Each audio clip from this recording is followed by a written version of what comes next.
Boker Tov les filles, j'espère que vous êtes en pleine forme Bezrat Hashem. Alors aujourd'hui on va travailler en fait sur une notion qu'on a abordée mais qu'on va approfondir avec l'aide d'Akadosh Baruch Hu sur la sanctification du nom d'Akadosh Baruch Hu, qui est le niveau en fait le plus ultime de la Avodat Hashem. Sanctifier le nom divin et sanctifier le nom divin en particulier en fait en secret.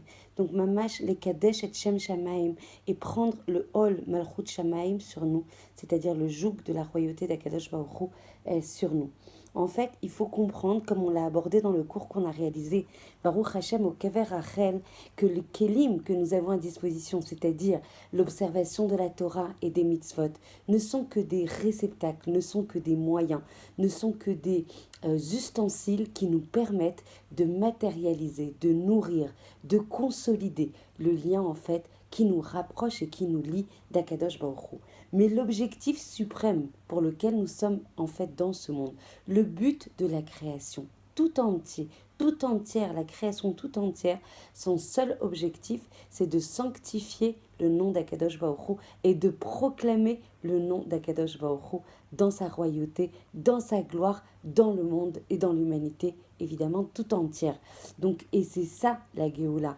Donc en fait, si on a conscience que chaque comportement, que chaque action, que chaque investissement, que chaque mobilisation de notre part, quel qu'il soit, quelle que soit sa nature, même si c'est 1 millimètre de plus par rapport à une mitzvah, qu'on va réaliser avec plus de joie, avec plus de Messirut Nefesh, avec plus de Emouna, avec plus d'Ahava, on aura tout gagné. Azmamash, vraiment garder cet objectif suprême dans la tête et ne pas rester dans une avodat Hashem qui est « Ah bah j'ai fait tant de mitzvot aujourd'hui, ma balance elle est positive, j'ai fait tant de averot, je suis désolée à Kadosh Baruch Hu. » C'est très bien déjà. C'est très bien, c'est un niveau et il faut travailler sur ce niveau pour le remplir parce que c'est par ce niveau qu'on va se rapprocher d'Akadosh Baruch Hu, qu'on va aimer encore plus Akadosh Baruch Hu, etc., etc. Mais par contre, dans une mission, dans un tafkid, on a besoin non seulement de réaliser en fait ce masloul, ce ta'alir, mais ne pas perdre de vue. Quel est l'objectif? Et c'est sur quoi Bezrat Hashem, avec l'aide d'Akadosh Baruch Hu, on va en plus dédier ce shiur, qu'Hachem lui accorde une refoua shelema Bezrat Hashem, Hashemaya Mordechai ben Yael Rezel, qu'Hachem lui accorde une refoua shelema, une achlama meira, que toute sa famille soit toujours en joie et qu'elle puisse mériter toujours de faire des mitzvot Bezrat Hashem. Une atzlacha aussi pour Yaakov ben Bert Bedika dans tous les domaines. Refoua shelema aussi pour Bert Bedika bat Steli Bezrat Hashem dans tous les domaines. Et comme on l'a vu, donc le but de la création, c'est que le juif devienne la kala d'Akadosh Baruch Hu. Avec Shabbat qui s'approche, combien c'est meragesh de se sentir la kala, de se sentir rentrer dans une choupa, de sentir en fait l'amour transpirer dans Shir HaShirim. On peut pleurer d'amour, de joie, d'émotion, de sensation, de sensualité quand on lit Shir HaShirim. Travaillez là-dessus. Essayez en fait de comprendre de quoi on parle. Chaque jour, où chaque Shabbat, vous prenez une ligne et vous essayez de comprendre de quoi on parle, mais vous allez voir, l'amour va rentrer. Quand l'amour rentre, l'écho d'Akadosh Baruch Hu, la résonance d'Akadosh Baruch Hu par rapport à cet amour va se développer, Bezrat Hashem. Donc en fait, tout l'objectif, c'est de s'attacher et de devenir la Kala d'Akadosh Baruch Hu. Tant qu'on n'a pas établi ce lien d'amour, ce lien qui dépasse les limites en fait de la nature, qui dépasse le cadre, alors on n'aura pas réellement réalisé en fait l'objectif de la création. On doit faire de la place dans les profondeurs de notre cœur à Akadosh Baruch Hu. Sinon, lo alenu, on restera éloigné de notre objectif final. En fait, le Rav Tober va prendre 2 exemples, dont un principal, et il va prendre l'exemple de 2 frères, Reuven et Shimon.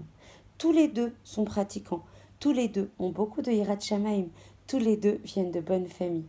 Ils étudient la Torah, Baruch Hashem, tous les jours, et ils font du commerce et des asakim pour gagner leur vie.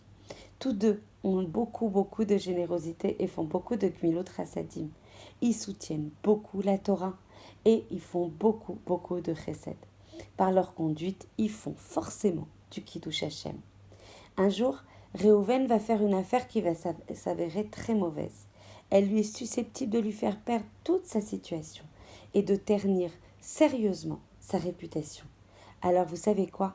il va pas résister à cette épreuve et il va dire un petit mensonge de façon à ce que ça le sorte de l'impasse. Et dans son cœur, il va décider, la moitié du bénéfice, je vais le donner à la tzedaka. Et il va tenir sa promesse. Et sa vie va continuer tranquillement, comme auparavant.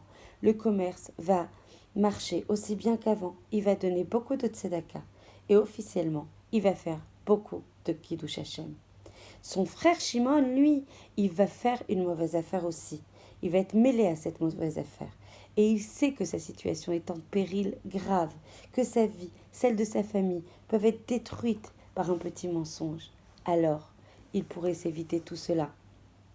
Cependant, Shimon va se soumettre à la Da'at Torah. Il va se soumettre au Ratzon d'Hachem. Il va absolument annuler son propre Ratzon Pnimi et se mettre sous le Ratzon qu'Hachem exige de lui.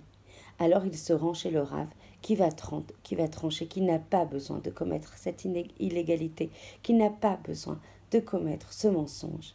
Un juif a le devoir de sacrifier toute sa fortune pour ne pas violer un interdit de la Torah. Il n'a donc pas le droit de mentir.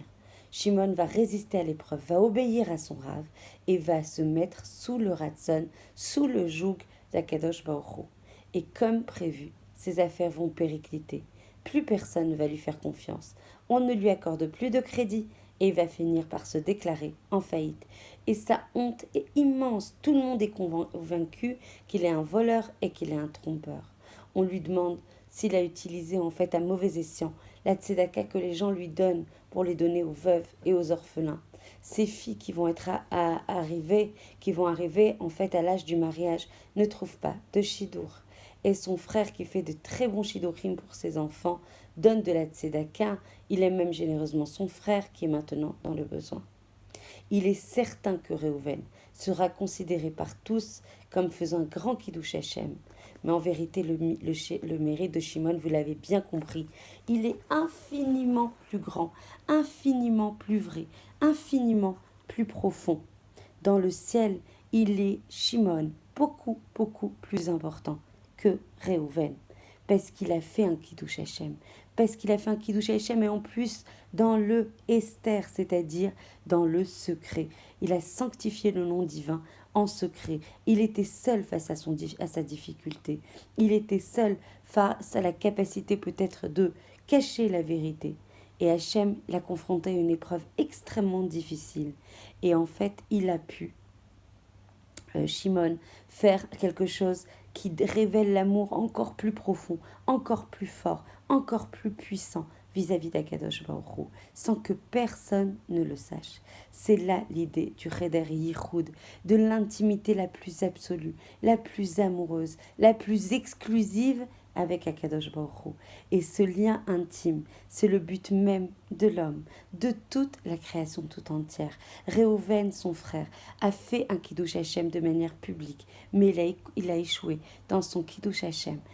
Esther, il lui manque le fond, il lui manque la pureté d'intention, il lui manque le lien d'amour exclusif, passionné, sans condition vis-à-vis d'Akadosh Baruch Hu. Et il recevra un salaire pour cette générosité, même s'il paraît, en fait, dans la vie de tous les jours, vis-à-vis des autres, éloigné de son frère. Et des épreuves comme ça, on en a tous les jours, et ce, dans tous les domaines. Elles ne sont pas toujours de cet ordre de grandeur, mais dans les faits, chacun d'entre nous, chacune d'entre nous est confronté à chaque instant à une prière, à un choix, à plusieurs fois en fait dans son existence. On a la possibilité d'outrepasser notre lecture, notre ratson, nos envies, nos désirs pour faire la volonté d'Akadosh Baruch Hu. Et c'est ce lien personnel, c'est ce lien individuel, c'est ce lien précieux, c'est ce lien qu'on nourrit à chaque instant avec notre Créateur, qui nous fait surmonter ces épreuves, qui nous fait nous attacher à lui avec encore plus d'amour. Bezrat Hashem, que l'on puisse par le mérite de cette journée qui est un magnifique cadeau. Vous imaginez tous les instants qu'on a à notre disposition, ce sont des cadeaux avec lesquels par lesquels Akadosh Baruch Hu nous fait respirer, nous fait voir, nous fait avancer, nous fait nous mouvoir, nous fait respecter son ratson. On n'a pas le droit d'être triste malgré les événements, malgré les difficultés que l'on peut ressentir. Alors c'est sûr, on est des êtres humains, on a des sentiments, on a des régachotes, on doit se sentir fort parce qu'on porte Hachem en nous, parce qu'Hachem ne nous lâche pas la main, parce qu'Hachem est toujours à côté de nous et on doit s'en remettre qu'à lui. Chas v'shalom, de s'en remettre à une personne Bassar Vadam. Évidemment, on a des amis. Évidemment, en fait, on a des gens à nos côtés.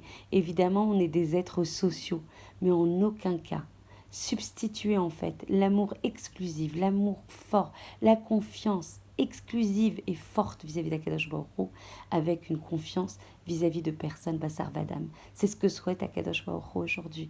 Aujourd'hui, vis-à-vis de nous, le dor qui précède le Mashiach, se tourner vers lui, se remettre à lui, pleurer si besoin à lui, les tzok elav, c'est-à-dire crier vers lui, qu'on n'en peut plus de cet exil, mamash à chaque instant. N'oubliez pas ce qu'on a dit à la fin du cours au Kever Rachel, que son mérite puisse nous protéger, Be'ezrat Hashem. Chacune doit prendre une achlata. Qu'est-ce qu'on prend comme résolution pour avancer, pour contribuer, pour accélérer cette Géoula? Il faut que chacune d'entre vous puisse prendre des groupes de femmes, monter des projets, suggérer des projets. Je suis là, moi, si vous le voulez. Mais vraiment, il faut que chacune, elle prenne en frontal quelque chose de nouveau. Que ce soit au niveau pratique, au niveau privé ou au niveau plus clali. Et vous allez voir en fait, la Géoula, elle va démarrer par vous. Vous allez sentir votre cœur se libérer de ses limites, de ses, de ses peurs, de ses de ses restrictions, de son côté des fois étriqué. Vous allez lancer, et quand vous allez lancer des projets pour rapprocher en fait les enfants d'Akadosh Baruch Hu, vous allez lancer votre propre Géoula. Et si vous lancez votre Géoula, alors on va devoir, Baruch Hashem, Bezrat Hashem, contribuer à la Géoula complète du Ham Israël. Berachamim ma Myriam Nachon, je t'embrasse très fort, je vous embrasse à toutes et je vous souhaite une très très belle journée dans la réalisation de nos projets. Dans la réalisation, c'est très important d'arrêter de penser, d'arrêter de vouloir, mais de faire. Olam Asiya, Baruch Hashem, dans lequel on s'inscrit. Je t'aime très fort Hashem, merci beaucoup beaucoup pour nous permettre d'avancer et toujours dans la joie, Bezrat Hashem.